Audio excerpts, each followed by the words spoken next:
warahmatullahi wabarakatuh.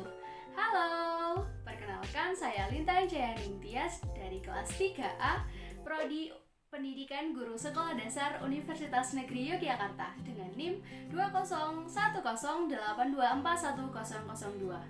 Oke, apa kabarnya nih teman-teman?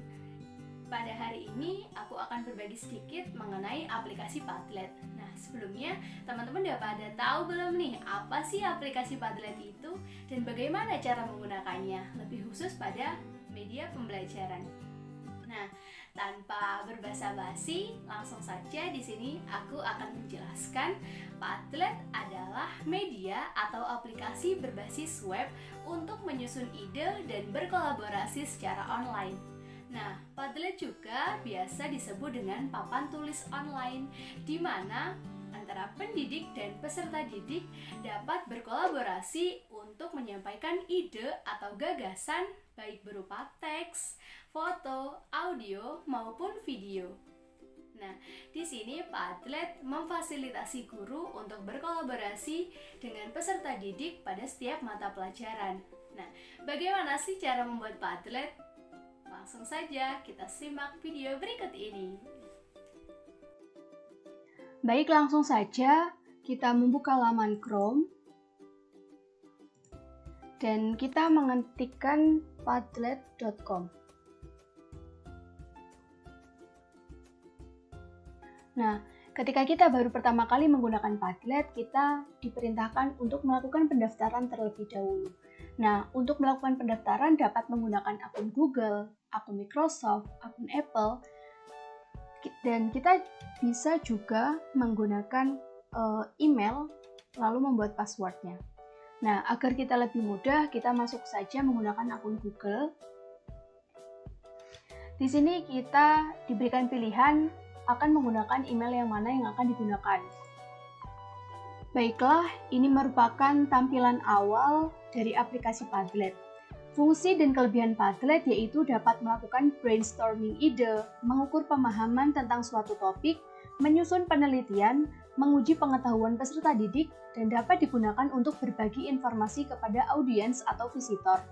Nah, dalam kegiatan pembelajaran ini, peserta didik dapat terlibat secara kolaboratif, juga dapat menyampaikan ide apa saja yang berkenaan dengan materi pembelajaran dalam bentuk teks, gambar, video, audio, ataupun pautan web, dan dapat juga mengulang pelajaran. Nah, di sini terdapat Make a Padlet, Join a Padlet, dan Galeri. Nah, untuk Make a Padlet, ini merupakan menu di mana di dalamnya terdapat fitur-fitur yang akan digunakan dalam media pembelajaran. Join a Padlet ini dapat digunakan untuk peserta didik. Jadi, mintalah mereka mengklik menu ini agar dapat berkolaborasi dengan Padlet Anda. Akan tetapi, peserta didik juga bisa masuk melalui link yang nanti dibagikan oleh guru. Nah, di sini terdapat galeri. Galeri merupakan menu berupa media penyimpanan galeri standar atau template yang telah disediakan oleh Padlet ataupun para pengguna lainnya. Baik, untuk memulai kita langsung saja pencet Make a Padlet. Di sini terdapat 7 fitur yang disuguhkan dari aplikasi Padlet. Ada Wall, Stream, Grid, Self, Map, Canvas, dan Timeline. Nah, ini dapat kita gunakan sesuai dengan media apa yang akan kita buat. Pada Stream, bisa digunakan untuk mengumpulkan tugas. Sesuai dengan urutan anak yang mengumpulkan awal akan berada di atas. Nanti juga terdapat waktu pengumpulan yang dicantumkan dari stream tersebut. Nah, pada kali ini saya akan mencoba membuat menggunakan Canvas. Baik, langsung saja kita pilih. Nah, di sini kita dapat merubah title, description, icon, dan lain-lain. Karena di sini saya akan mengajar di kelas 3A PGSD dan materi yang akan saya gunakan atau akan saya ajarkan kepada anak-anak yaitu tentang psikologi pendidikan. Nah, di sini kita juga bisa memilih icon sesuai dengan keinginan kita.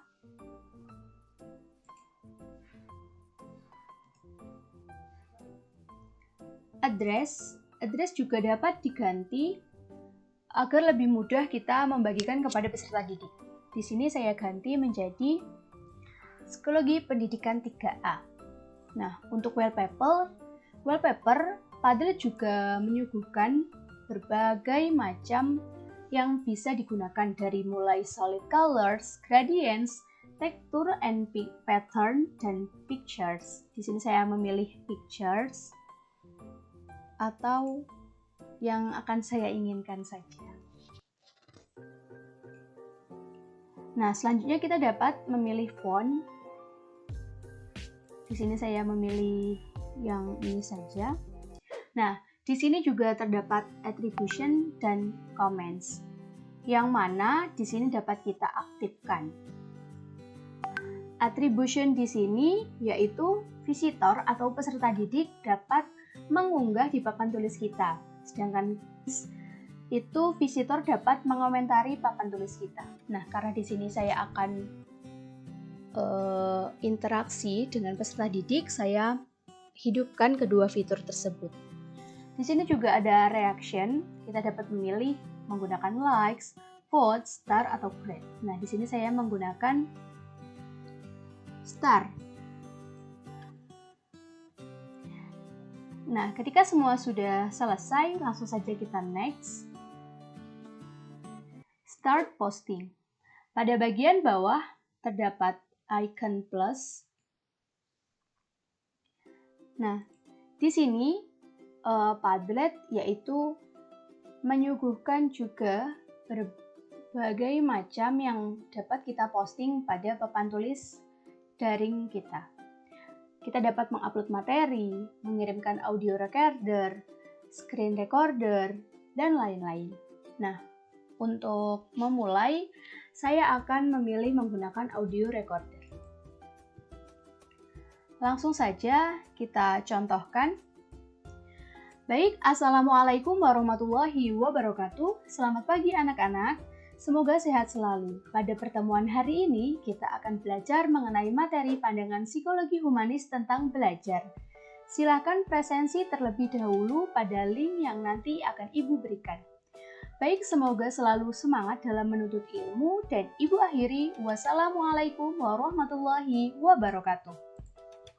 Ketika sudah, langsung saja kita klik playback and save. Kita pilih save. Di sini Padlet sudah dalam proses upload. Nah, selanjutnya agar tampilan papan lebih menarik, kita dapat mengganti warna. Di sini saya memilih warna green dan langsung saja kita publish. Nah, baik. Di sini kita juga dapat memindah papan yang kita buat sesuai dengan keinginan. Untuk selanjutnya, saya akan mengirimkan link presensi.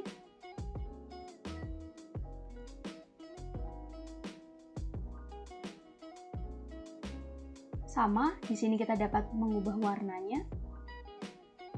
Nah, ketika sudah muncul, kita dapat mengedit subjek, yaitu link presensi. Langsung saja kita publish.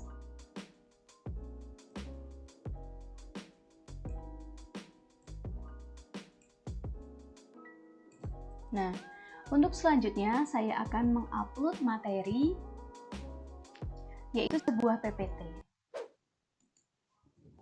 Kita klik open. Nah, ketika sudah, kita langsung saja berikan subjek, materi, pandangan, psikologi,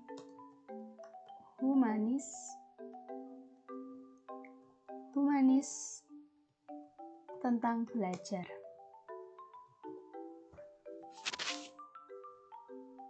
Kita dapat memilih warna terlebih dahulu.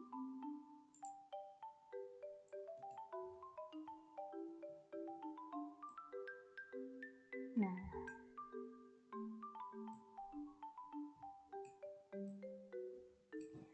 baik, karena kita tadi sudah mengaktifkan fitur comments,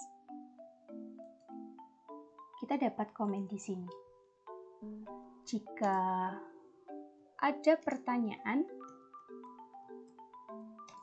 silahkan bertanya melalui kolom komentar.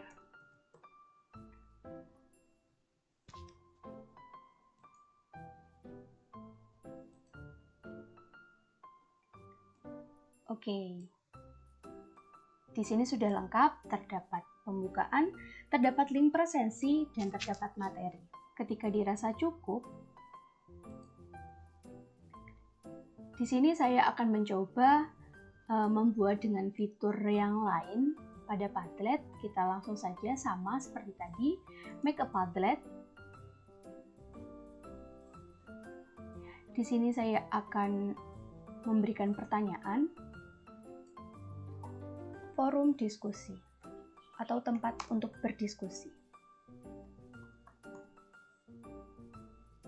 Psikologi, pendidikan. Selanjutnya kita dapat memilih icon sesuai dengan keinginan kita.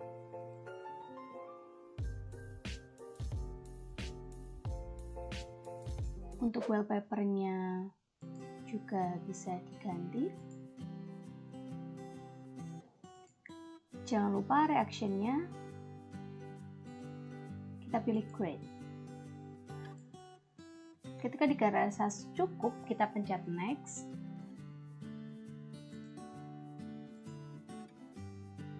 Kita beri subjek curah pendapat.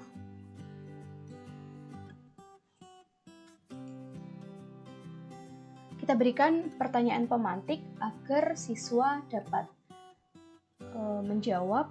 Kemudian peserta didik yang lain juga dapat berdiskusi dengan teman-temannya. Bagaimana menurut kalian pandangan psikologi humanis tentang belajar? Oke, karena di sini karena kurang terlihat, jadi saya mengganti warnanya. Nah, di sini kita bisa mentransfer post dengan kelas yang sudah kita buat tadi.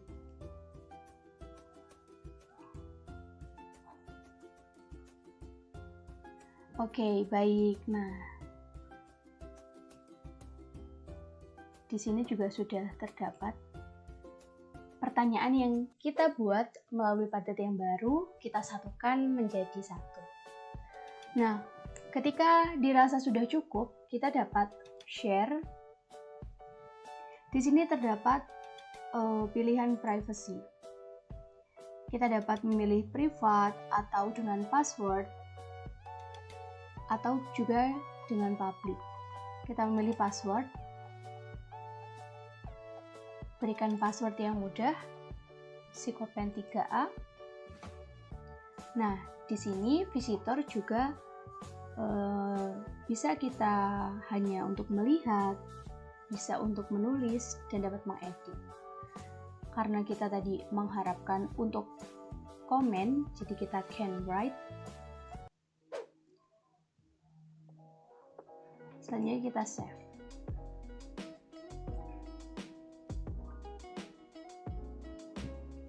Nah, untuk share kita juga bisa untuk mengcopy link dengan menggunakan kode QR, dengan menggunakan email, Facebook, Twitter, dan yang tidak kalah menarik, kita juga bisa share menggunakan Google Classroom. Selain itu, kita juga dapat mengekspor menjadi gambar, menjadi PDF, dan yang lain-lain. Nah, di sini saya ingin share menggunakan copy link saja. Nah, untuk selanjutnya link dapat kita kirim pada WAG atau pada Google Classroom. Baik, cukup dari saya tentang cara membuat media pembelajaran menggunakan aplikasi Padlet. Oke, itu tadi merupakan penjelasan mengenai fitur dan cara membuat Padlet. Nah, selanjutnya saya akan menjelaskan mengenai kelebihan dan kekurangan pada aplikasi Padlet. Untuk yang pertama yaitu kelebihan. Yang pertama, tersedia versi gratis. Yang kedua, Padlet tidak perlu diunduh, jadi akan ramah pada memori. Padlet juga dapat diakses menggunakan smartphone, laptop, maupun komputer. Nah, untuk yang ketiga, Padlet dapat menciptakan suasana kelas yang real karena antara pendidik dan peserta didik berada pada waktu yang sama. Nah, selanjutnya, pendidik dapat menyiapkan perangkat pembelajaran, bahan ajar, daftar hadir. Selain itu, pendidik juga dapat menggunakan link dari web maupun dari YouTube maupun dari Google Form yang sudah disiapkan sebelumnya. Nah, selanjutnya untuk kekurangan dari aplikasi Padlet. Yang pertama, terkadang bermasalah pada jaringan ketika mengakses aplikasi Padlet. Yang kedua, yaitu karena kita menggunakan versi yang gratisan, jadi fitur tidak selengkap pada versi yang berbayar. Nah, selanjutnya, karena tadi kita menggunakan versi yang gratis, Padlet hanya membatasi 3-5 Padlet yang dapat dibuat. Oke, itu tadi penjelasan mengenai aplikasi Padlet dan cara menggunakannya. Semoga bermanfaat dan saya akhiri. Wassalamualaikum warahmatullahi wabarakatuh.